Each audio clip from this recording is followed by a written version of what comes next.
What's going on, guys? It's the Fantasy Hockey Expert here.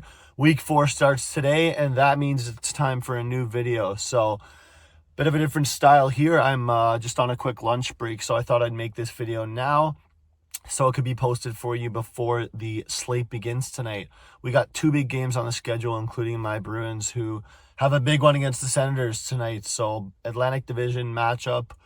The Sens look great. They had a big win over the weekend. The Bruins look all right. But with that being said, this 30-team list, guys, I'm going to get started. It's going to be showing you guys player cards so you guys know their fantasy value right off the bat. And it's going to be off just the first few weeks. So we're not talking about projections. We're not talking about going forward, but we're looking at just the first 3 weeks. So you'll see 30 guys plus an honorable mention, which someone I own will be the honorable mention. And I don't know if I'm biased, but you'll have to let me know, because I know they're not a top 30 player, but they deserve some love. So with that being said, guys, make sure you're subscribed. We got a ton of videos coming, including our week 4 waiver wire ads video, along with some few others. So make sure you're subscribed, and here we go with the list. Let's get into it here with our honorable mention. It's going to be Cutter Gauthier of the Anaheim Ducks. He's got 7 points in 8 games.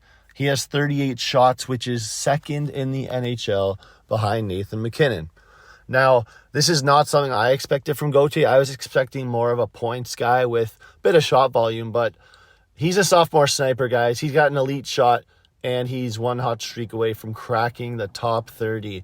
Now, I know you probably don't associate Gauthier as a top 30 guy, but you'll be surprised as this list goes on, guys. There are some studs in here, and there are also some very interesting picks, I'll say.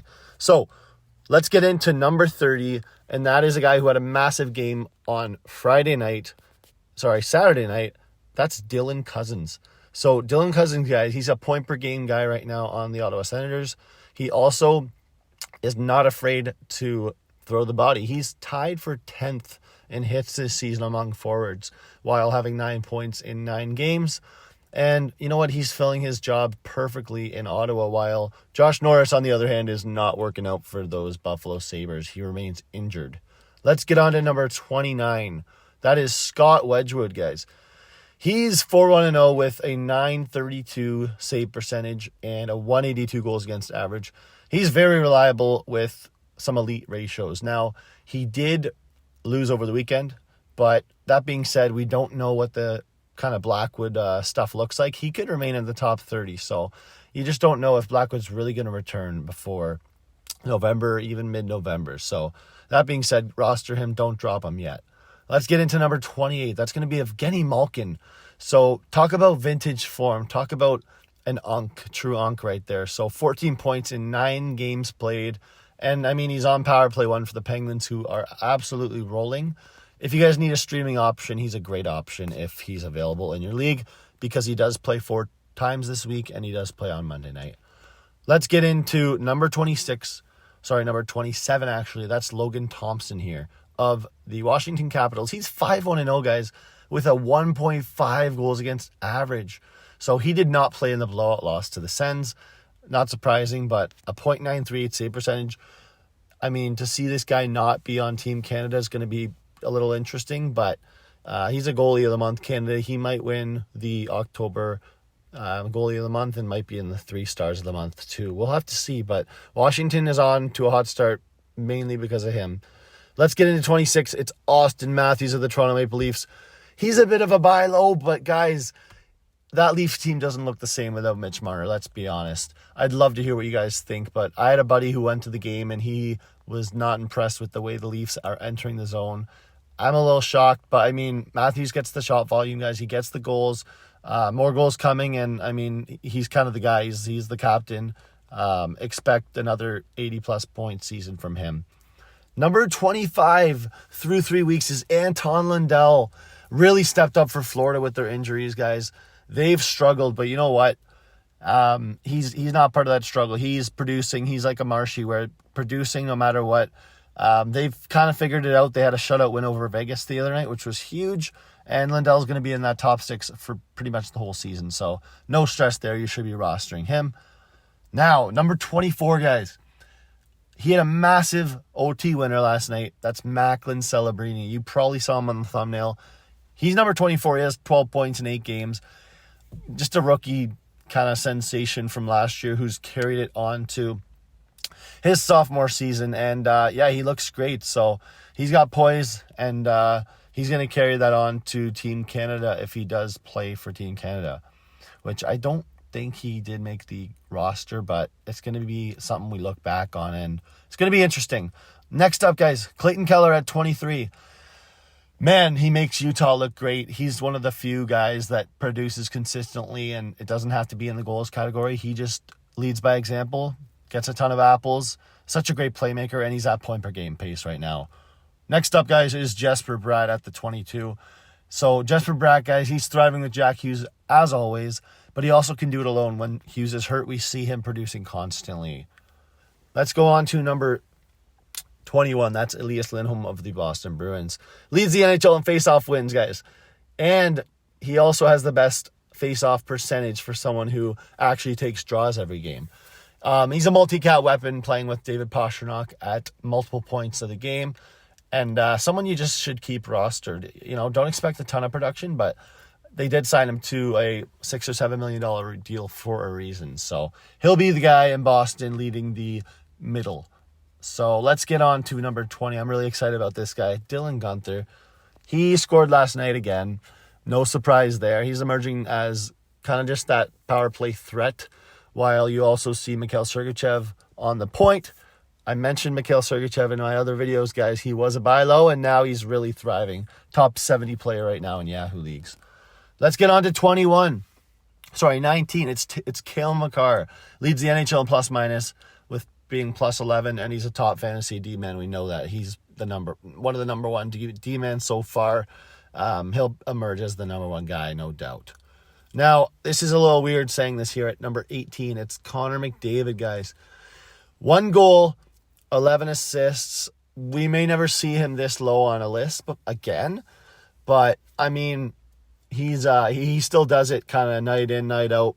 You take away a few games. We just need to see more goals out of him because a lot of leagues count goals higher than assists. That's why he is not in the top 10. Next up is Brad Marchand, the Panther pest. I mean, he's got power play chemistry. We know that with whoever he plays with, but he also isn't afraid to get dirty, get in the dirty areas, put up, whether it's penalty minutes, hits, shots. He's always on the board somehow, and very impressive to start the year at number 17 on this list. Let's go on to number 16. That's Marty Necas of the Colorado Avalanche. Absolute stud. Whether he's with McKinnon or not, he's always in that transition role. And I mean, if anyone saw that snipe he had against Vejmelka to tie the game the other night, that was very impressive. Okay, guys, we're on to our top 15 now. Sidney Crosby. He had, I think, 2 power play goals the other night. He's still elite at 38 years old. If he does get traded, and I want to hear your opinion on this, but he's not going to go for a bit of change. He's got to be getting at least a first-round pick. Doesn't really matter that he's a pending UFA. Everyone's going to want Sidney Crosby on their team, so he deserves a lot if he's getting traded. It doesn't matter if it's an overpay. You better be given a elite prospect or something, because this guy's a Hall of Famer. This guy is the guy we grew up watching if you're around my age. Let's get into 14, guys. It's Matt Boldy. Big power play producer. He's dual eligible left wing, right wing, and steady point per game pace, whether he's with Kirill or not. And that's going to be our next guy on this list. That's Kirill Kaprizov, guys. He left off where he was last year before he got hurt. He's heating up always, and he's not afraid to rip the puck on the power play, even if it looks like he's not about to shoot, and he scores a lot of the time. So let's get into number 12 on our list. That's Nick Suzuki. I mean, not only has his leadership increased, but his point production's increased over the years, and he's got a massive floor. So he can really do it in Montreal. He's helping Caufield look like an elite sniper, and he also is making Uri Slafkovsky look like he's living up to that number 1 pick hype. So, yeah, absolute stud for the Canadians. They've got a good one in their captain. Let's go on to number 11. He barely missed the top 10, but it's Mark Scheifele. He's tied second in the NHL in goals with 7. A lot of guys have 7 right now. I think Dry does too. But he's your PP1 guy, and he's your number 1 center for this foreseeable future in Winnipeg. And he's buzzing around the ice, guys. He's not afraid to make plays. loves to make those stretch passes, and yeah, he's hot like he was last year to start the year. So maybe a sell high at 11, but let's get into our top 10. Cole Caufield, 7 goals, 20 shots on goal. Goal burst has arrived, and I mean, not only that, but he sparks up that Bell Center, and I mean, he's going to do it all season. So last 3 games, he has 20 shots, which is, yeah, really impressive. And let's get into number 9.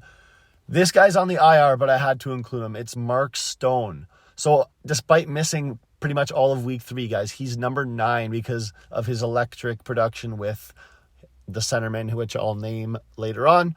Let's get into number 8. It's Bo Horvat. Not only is his face-off percentage crazy in any face-off league, but guys, he scores a ton of power play goals, produces more than Barzal's producing, and he's kind of doing it all right now in New York. He makes them look good, makes Schaefer look good.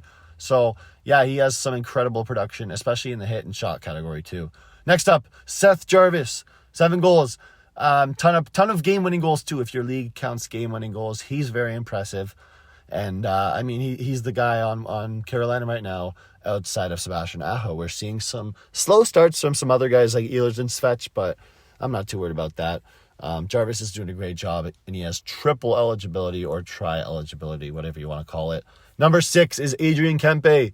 You're going to see him in my next video as well as a trade target, but I mean, 5 goals in 9 gameplay, consistent sniper. He's the go-to guy. Kopitar's out, but Kempe doesn't stop the production. He just gets more ice time.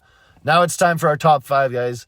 We're going to wrap up this video in about a minute, but our top 5 is pretty exciting. It's Nick Schmaltz at the 5 with 7 goals, and he's a power play engine, guys. He's always producing. Not afraid to shoot the puck. He loves shooting the puck, and his production's been absolutely insane. It's been better than Dylan Guenther this far, which I'm surprised about. Number 4, David Pastrnak, a goal-scoring god. I mean, 50-goal pace is intact. He didn't hit it last year, but he was very close. And, I mean, again, he carries that Bruins team. We know that. So, alongside Charlie McAvoy, I think is great on defense. Pasternak's the guy, top 5 player for sure so far. Now, a bit of a surprising name at number 3 so far is Dylan Larkin. Look at the Wings. They are on fire, and Larkin's there for it. Multi-cat guy, gets the face-off, gets the shots, a little bit of hits and blocks too in there, which is kind of nice. But he's really hot to start the year, and he deserves that number 3 spot. Number 2 is Nathan MacKinnon. He had 2 apples against Boston, and he produced again last night in the Sunday night matchup. I mean, he does something every night. It's ridiculous. And with that being said, guys, number 1, the fantasy king right now, NHL leader in points, actually second in points, I believe, right now, after there was a change last night, but it's Jack Eichel of the Vegas Golden Knights. He signed that contract, and he pretty much just said, pen to paper, okay, I'm going to go and get points every night. So crazy stuff there. Let me know if you guys like this format for the video. I thought it'd be a little exciting to kind of see who the top 30 were in I would just say a combination or composition of leagues.